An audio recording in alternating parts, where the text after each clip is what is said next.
जय हिंद दोस्तों, स्वागत है आपका हमारे यूट्यूब चैनल पर।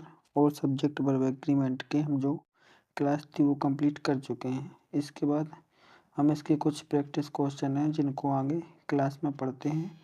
तो चलिए शुरू करते हैं पहले क्वेश्चन से। सबसे पहला हमारा क्वेश्चन है, क्या the famous author and motivational speaker. ठीक है, तो इसमें द एक जन के साथ में लगा है और दो पोस्ट दी गई, एक फेमस ऑथर की और दूसरी है मोटिवेशन स्पीकर की। तो एक ही व्यक्ति है जो दो जन के साथ में क्या आया है, तो इसमें क्या आ जाएगा, इज आ जाएगा। ठीक है, सिंगुलर वर्ब लेंगे यहाँ पर अपन, क्या आ जाएगा यहाँ पर, इज आ जाएगा। फिर अपन दूसरे क्वेश्चन की ओर चलते हैं। दूसरा क्वेश्चन क्या है हमारा, सेकंड क्वेश्चन है, neither the doctor nor the nurse. क्या, neither the doctor nor the nurse. तो नाइदर नॉर का जो नियम होता है वो क्या कहता है कि जब किसी व्यक्ति को नाइदर नॉर या किसी सब्जेक्ट को नाइदर नॉर या आइदर और से जोड़ा जाता है तो नाउन है वो किसके साथ में आएगी, सेकंड वाले के हिसाब से आएगी। तो सेकंड वाला सब्जेक्ट कौन सा है, नर्सेस। नर्सेस है तो इसके साथ में क्या आ जाएगा, प्लूरल सब्जेक्ट है तो कौन सी फॉर्म लेंगे इसकी, प्लूरल। तो इसका क्या हो जाएगा, सही आंसर आर हो जाएगा। ठीक है, और फर्स्ट वाले का क्या था, एज हो जाएगा। अगले क्वेश्चन की ओर चलते हैं। अगला क्वेश्चन है 50 माइल्स। 50 माइल्स, जब भी कोई डिस्टेंस हो, टाइम हो या फिर मात्रा हो, मनी हो, ये सब क्या माने जाते हैं, सिंगुलर यूनिट माने जाते हैं, सिंगल यूनिट माने जाते हैं। इसलिए इनके साथ में हमेशा क्या आता है, एज आता है। तो इसमें क्या आ जाएगा, एज आ जाएगा। ठीक है, अगला क्वेश्चन है हमारा फोर्थ वाला, जो एवरीबॉडी मतलब क्या होगा, प्रत्येक। हु अटेंड द सेमिनार, जिसने क्या अटेंड किया है, सेमिनार किया है। Blank given a certificate of completion. तो हमें पूरा सेंटेंस से कोई मतलब नहीं, हमको सिर्फ ये देखना है कि सब्जेक्ट क्या है, सिंगुलर है या फिर प्लूरल है, उसके साथ में किस नियम का प्रयोग किया जाता है। तो जब एवरीबॉडी है मतलब प्रत्येक की बात हो रही है, प्रति एक की बात हो रही है, तो इसके साथ में कौन सी आएगी, सिंगुलर वर्ब आएगी। तो सिंगुलर वर्ब कौन सी इसमें, वाज है। अगला क्वेश्चन है पांचवा, the cat along with the two kitten।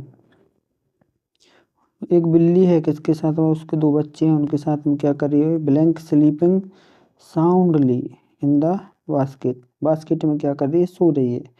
तो इसके साथ में कौन सा आएगा, हमेशा किसके साथ में लेंगे, जब भी along with के साथ में किसी को जोड़ते हैं तो किसके साथ में लेते हैं, जो पहला सब्जेक्ट है द कैट, फर्स्ट सब्जेक्ट के हिसाब से क्या लेंगे अपन, इसमें वर्ब लेंगे। तो फर्स्ट सब्जेक्ट क्या है अपना, सिंगुलर है, तो सिंगुलर के साथ में क्या आ जाएगा, एज आ जाएगा। ठीक है, तो इसका आंसर क्या होगा, एज होगा।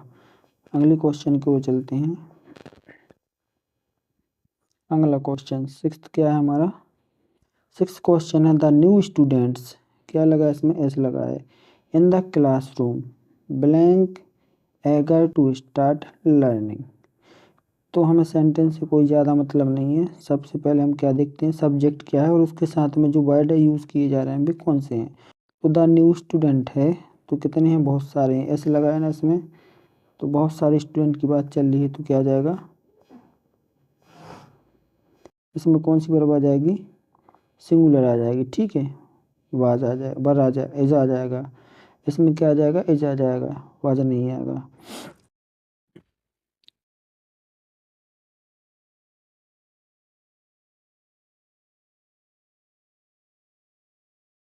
हमारा सिक्स्थ क्वेश्चन है, द न्यू स्टूडेंट्स, इसके साथ में क्या लगा है, एस या एस लगा है। तो इन द क्लासरूम, जो नए विद्यार्थी हैं, तो विद्यार्थी बहुत सारे हैं, तो इसके साथ में क्या आ जाएगा, आर आ जाएगा। सिंगुलर प्लूरल वर्ब है तो प्लूरल के साथ में क्या आता है, प्लूरल सब्जेक्ट के साथ में प्लूरल वर्ब आती है।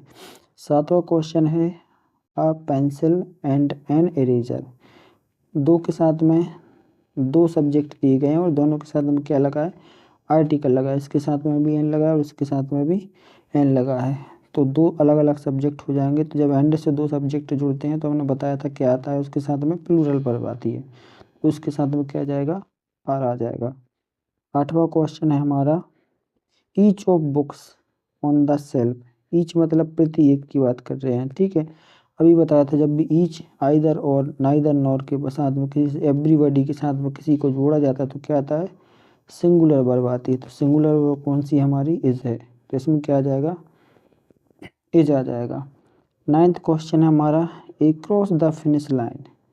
ए cross the finish line, finish line की बात कर रहे हैं तो फिनिश लाइन क्या हो जाएगी अपनी, ए क्रॉस के साथ में जब कोई the runners and their coach, क्या है इसमें सब्जेक्ट, रनर्स भी है और एंड देयर कोच भी है, दो सब्जेक्ट हुआ है और ये फर्स्ट वाला में से भी प्लूरल है तो इसके साथ में क्या आ जाएगा, सिंगल प्लूरल वर्ब आ जाएगी। ये दोनों प्लूरल सब्जेक्ट हुआ तो प्लूरल वर्ब कौन सी आएगी, रन आएगी।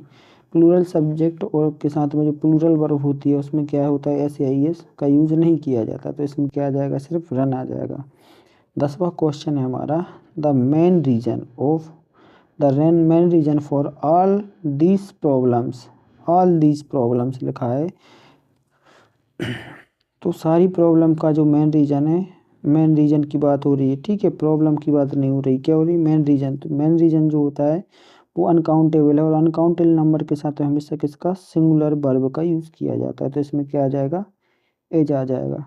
अगले क्वेश्चन को चलते हैं। अगला क्वेश्चन है हमारा 11th question, many countries around the world, ठीक है, तो बहुत सारी कंट्री की बात चल रही है, अराउंड द जो वर्ल्ड के चारों ओर हैं तो इसमें क्या आएगा, सब्जेक्ट अगर अपना प्लूरल है तो प्लूरल सब्जेक्ट के साथ में इसमें कौन सा प्लूरल सब्जेक्ट, आर, ठीक है। अपन को पूरे सेंटेंस से कोई मतलब नहीं है, हमें सिर्फ डू इज डायरेक्ट करना है और फिल इन द ब्लैंक्स करना है तो उसमें सिर्फ अपन को क्या लगाना पड़ता है, इसका कौन सा सही है और कौन सा रॉन्ग है।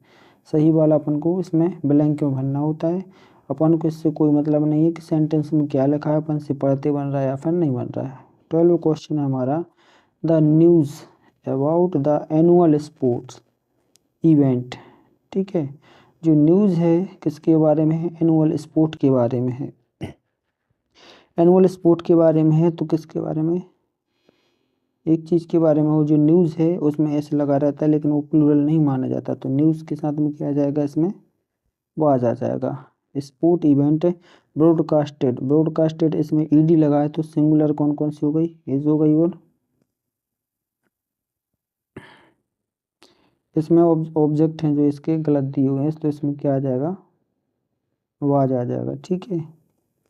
एज और वाज होना था लेकिन इसमें वाज नहीं है तो क्या आ जाएगा, वाज आ जाएगा। अगला जो 13 क्वेश्चन है, वन ऑफ द स्टूडेंट्स, अब यहाँ पे देखो फिर से वन ऑफ द आ गया तो 13th वाले क्वेश्चन में क्या होगा, वन ऑफ द स्टूडेंट से जब भी किसी चीज़ को जोड़ा जाता है तो किसी एक की बात चल रही है मतलब क्या हो जाएगा, यहाँ पर वाज हो जाएगा। हमारा 14th क्वेश्चन है, the entire class blank quiet when the teacher began the lecture, को इसके बारे में हो रही है बात, टीचर के बारे में हो रही है, टीचर बिगेन तो इसमें भी क्या आ जाएगा, सिंगुलर सब्जेक्ट आ जाएगा, क्या है, वाज और इज। लेकिन अपन को इस और वाज में से कैसे देखना है, बिगेन सेकंड फॉर्म लिखी है ना बिगिन की तो इसमें क्या आ जाएगा, वाज आ जाएगा क्योंकि ये पास्ट का सब्जेक्ट, पास्ट का सेंटेंस है। 15th क्वेश्चन है हमारा लास्ट क्वेश्चन, 10,000 रुपीज़, 10,000 रुपीज़ जब भी हमने बोला था कोई संख्या उसके पहले नंबर लग जाता है तो वो कैसी होती है, सिंगुलर होती है। 10,000 rupees blank a huge amount to raise for the school trip, इसके साथ में कौन सा आएगा, सिंगुलर सब्जेक्ट, और सिंगुलर सब्जेक्ट इसमें से ये सारे प्लूरल हैं तो सिंगुलर सिर्फ कौन बचा, एज। इसका आंसर क्या हो जाएगा, एज हो जाएगा, ठीक है। तो ये जितने भी प्रकार के क्वेश्चन आते हैं 9th-10th लेवल में वो सारे मैंने इसमें कवर करवा दिए हैं। One of the, each of the, neither nor, either और ए एंड द से जो भी सेंटेंस जुड़े रहते हैं, दो सब्जेक्ट जुड़े रहते हैं वो सारे मैंने इसमें कवर करवा दिए हैं। इस वीडियो को ध्यान से देखें ताकि जो हमारे 1 या 2 नंबर का क्वेश्चन आता है वो आराम से हमारा बन जाए।